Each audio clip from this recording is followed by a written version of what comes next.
babak 1 masalah. Okey, babak 2, bab 3, bab 4, bab 5, bab 6, bab 7, bab 8. Okey. So dah senangkan kerja lah ya. Okey, ni yang pertama. Okey, katakanlah kita nak buat briefing dengan team, kita nak jadikan slide deck. Senang aja.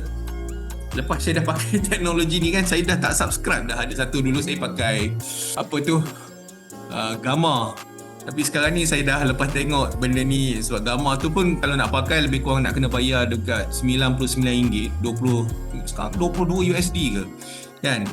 Lepas saya tengok benda ni, alang-alang benda ni dah ada dalam yalah ekosistem Google, daripada kita tak memakaikan, orang kata kufur nikmat kan. Saya pakailah ni. So maka berlakulah penjimatan saya dalam RM99 lah. Tidak dulu tiap-tiap bulan nak kena beli yang nak buat presenter kan. Sekarang ni saya load je dalam notebook LM. Saya minta sistem terus jadikan slide deck lah. Dan slide deck ni pun sama juga, anda boleh custom juga ya. Daripada case ni anda pun boleh gunakan, anda dekat sini anda boleh letakkan, kalau anda ada color brand, anda letak ke color brand dan apa style anda nak buat ya. Just nyatakan dekat sini lah ya. Dalam case ni saya just minta sistem tolong hasilkan slide deck. Di dalam Amali ni pun sama juga, kita gunakan juga slide deck lah untuk hasilkan file tersebut ya.